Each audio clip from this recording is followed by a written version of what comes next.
If I could perhaps get the session started, where's the hope? What's the one thing we can do as a region to make a change? Should I come up? Yeah, come up, please. Yeah. Well, our hope is that the new world that we go into with much less energy is a much nicer life than what we have now. I think we just kid ourselves that all this stuff is really, really great, and yet when I see, there's so many symptoms socially as well as environmentally of how this system that we think is so fantastic, that it's so easy to scare us that, if we don't have our SUV and all our toys, it's a bad life, but it's not, and that's the hard sell though. It's so easy to say, you're going back into a cave or something like that, but actually you're going to a much better place. I've envisaged this New Zealand that is in the countryside. There's no more monocultures. I don't ever want to see another pine forest or another paddock full of grass and cows. It's much more like permaculture. It's a much nicer place to be, and it doesn't have, the downsides that this does. And I think that, for what individuals can do, one of the most important things for all of us is to think about what we eat and where the animals that we eat came from and the impacts that they've had, and if we can get animals out of get that balance back from 98%, 2% to back to where it was a couple of hundred years ago, where it was 2% us and 98% the rest of the animals on the planet, then it'll be a much nicer place, is what I'm trying to say. Thanks. Thanks, Mike. Do we have a question for the panel? Yes, lady at the back there. Hiya, my name is Lauren, and I have a question for Mike, who just spoke before. So what I took from your talk was that, by the sounds of it, we need to start radically reducing the amount of energy that we use in daily life. And my question is this something that we can do on a personal level? Like, is there something that I can do in my everyday life, like travel less, like change my car usage, change what I eat? Or is it going to come down to kind of governments and policies? What is the balance between the personal and then the kind of higher level stuff? Okay, so personally, we all have to change, but I think that what I see industry doing, what I see the bad guys doing, is turning it on us, like it's a personal choice thing. That's not reality. We have to change. I think, okay, so I've been on a couple of panels recently with Chloe Schwalbrook from the Greens, and she made this really, I'm probably just stupid, maybe you all get it, and I didn't, I only just got it, but bagging politicians is easy. I do it all the time. Bloody useless politicians. But they won't do anything unless we make them do it. We have to be the ones that tell them what to do. And then the freshwater is a really good example. The work that Tina and many others, your other Tina here, Tina Nata, and so many about raising awareness around freshwater issues means that this government is going to make a difference on freshwater because they've got the mandate. They've got 80% of the people saying that's our most important environmental issue. So I'm really hopeful that will turn around. Now we have to go, 80% of us or more have to say that energy use and climate change and all of these things are our number one environmental issues. Make those decisions, because if you imagine if the government said, right, we're going to reduce energy use and it means a 6% reduction in GDP, they will get voted out tomorrow. They'll be gone by lunchtime. So we have to, and the reason for that is that people aren't aware. So once people are aware, so that's about awareness. So I think the important bit's about talking to people, getting the message out to as many people as possible. Every one of us has to be active. That's our rent for living on the planet now. We've been quiet for too long now. We need to all be marching on the street and yelling and screaming and getting change. For personal, it depends where you are on the planet and where you are in the country, but when it comes to the biggest individual change is to take meat out of your diet or to reduce meat in your diet. That's going to do more than transport and those things, but we do need to change everything. Okay. Cool, thank you. Lady at the front, just... I'm Alice, and I was just wondering, open to any of you, what role do you think youth should be playing in this coming circular economy? Because I feel that we so much want a voice in all of this, because we are going to be living the future, but how do we have our voice heard in the current society that we are living in?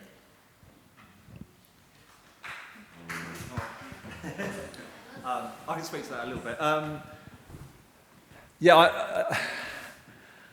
I'll be honest, it's interesting for me because when I was a youth, I spent a lot of time on road protest movements and in the UK and all sorts of kind of activism stuff. And so I'm kind of always torn because I meet a lot of very, very, very well-briefed, very organised young people in things like Gen Zero and stuff. And part of me thinks, wow, that's incredible. I was just kind of drunk on cider.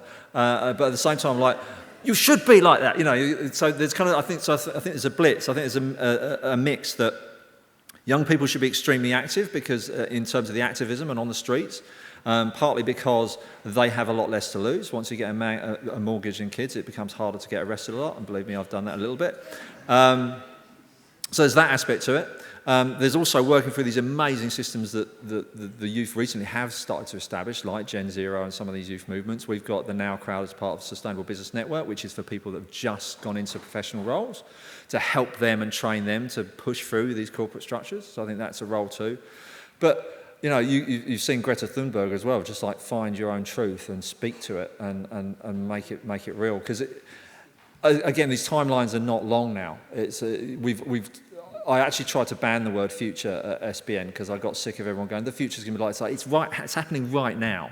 We haven't got time for pretty futures. So yeah, find what you can do to speak what you believe in and take action right now, and don't worry about anybody getting in your way, because if you look at the system as it stands, we obviously haven't done a great job. So one of probably the things is to drop this idea of respectfulness, of saying, oh well, apparently you all know what you're doing. It's clear we don't. So ignore that and crack on. Yeah.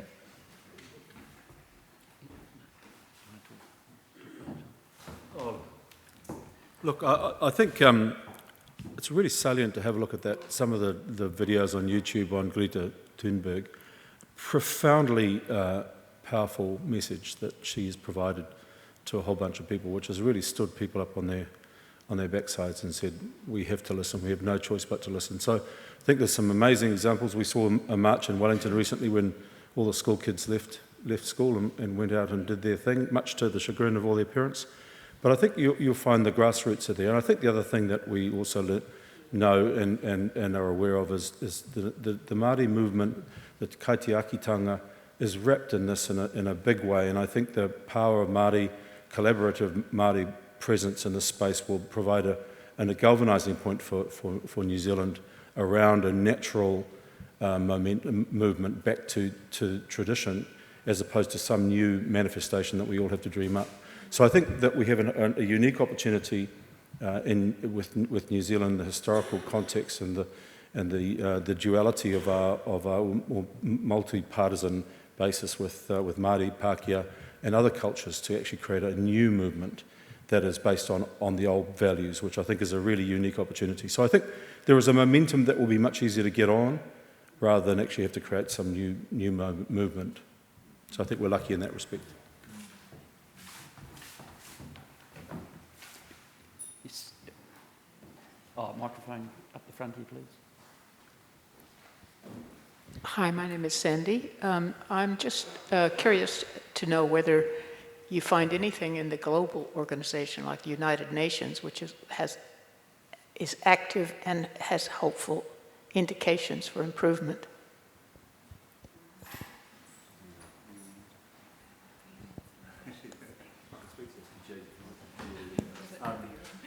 I'll just speak a little bit on that. I'm not an expert on the UN, but the one thing that crops up is the Sustainable Development Goals, which is the SDGs, which is spoken a lot about within businesses and organisations now. My personal, well, it's not just a personal view, I think it's a slightly organisational view for us as well, is that unfortunately the tendency with that, because there isn't a great deal of work underneath it about how to bring it down to ground level, and circular economy has that challenge too, and unfortunately the Sustainable Business Goals has the appearance of a list that you can kind of tick off. So I've seen lots of businesses go, yes, we're very interested in sustainable development goals. We do this one, that one there, and that one. And it's like, well, what about the rest? Oh, yeah, they just skip over them and cherry pick what they want to talk about, or sometimes to an almost laughable degree. But the UN definitely has a role as a global kind of forum. But my personal view is it's so intimately bound into an old paradigm of, global industrial civilization as it stands that it again, it's similar to what we were saying here. It needs to be changed from the bottom up. We need to demand more of it.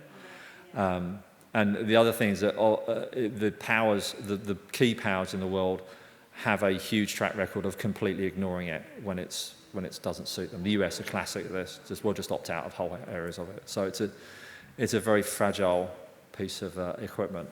We need to do something else. Thanks. John Porter, question for the panel regarding an energy question. I was watching a lecture by Bruce Lipton. Some of you may know who he is. And he was talking about the amount of energy possessed within a human body. He was saying that the body has 50 trillion cells, each cell generating 1.4 volts, which comes to a total, I think, of 74 trillion volts. Now, the question that I ask is, has anyone worked out how to unlock all of that latent energy?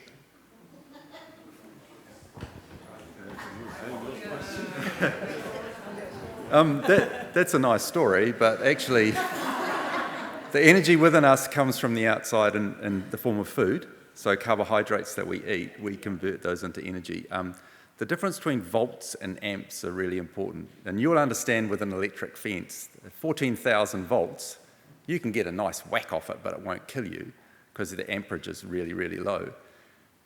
10,000 volt power wires will turn you into a pile of dust because the amperage that counts. So it's kind of like it's like a nice story that isn't real, is what I'm saying. It's not exactly a nice story because I have seen evidence of it in India, but that's another story. Thank you. Lady at the back. Hi, thanks. Hi, I'm Abigail. I'm an ecologist and I've been working in the industry for about 15 years and I was having a look at, ever since I've started working in the industry, I've kind of known that we're in trouble in terms of biodiversity. And I was looking at some clips from the Gisborne News from about the 1980s, and there were a few photos of kids on the streets marching in Gisborne for the environment and, pro-environment and recycling. And it kind of keeps reminding me how long we've known a lot of this stuff and still how we keep doing the same things and nothing really seems to be changing. And I know that it's probably changing on these incremental levels that you barely notice. But for me, I feel like for all this time, nothing, things, maybe it's creeping, but nothing major is changing. And I kind of feel like as part of that, for me, it's because as long as people see that it's cool to have new clothes, it's cool to wear certain things, to drive certain cars, to have nice houses. Things aren't really going to change until we kind of target a certain section of society, which is probably 80 or 70% of us, just pulling that out of the air.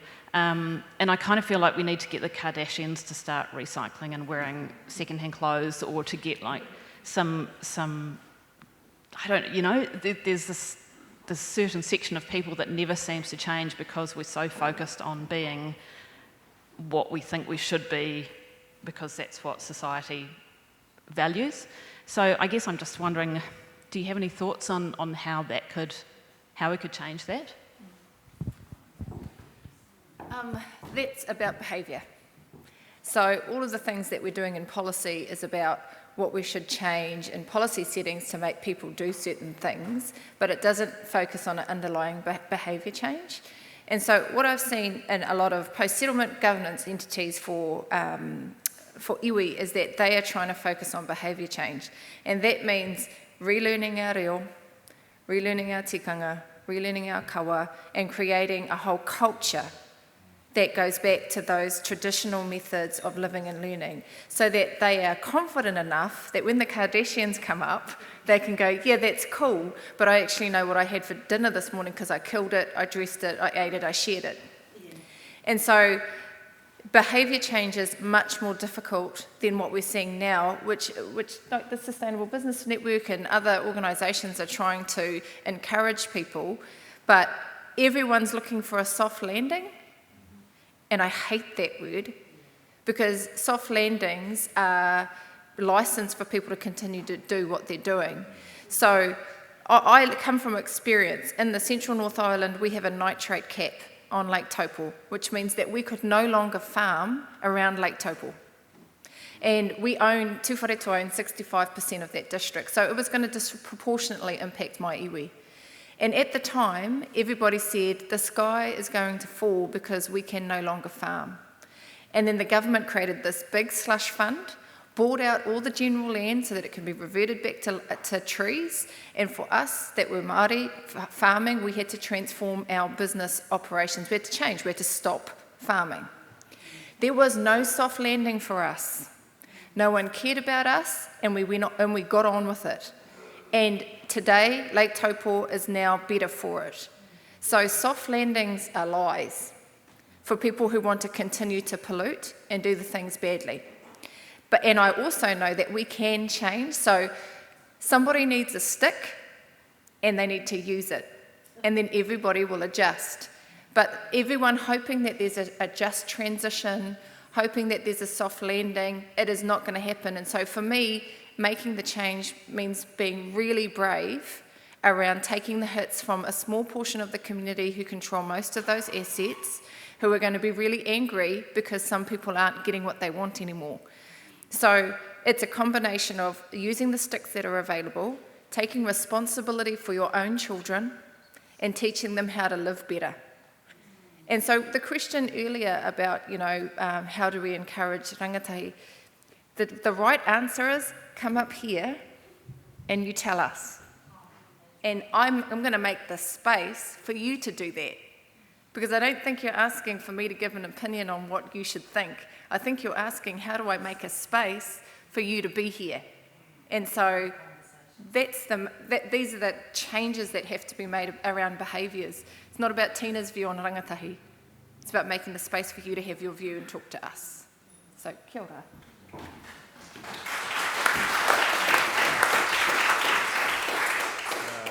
Can we have a microphone to Meredith, please?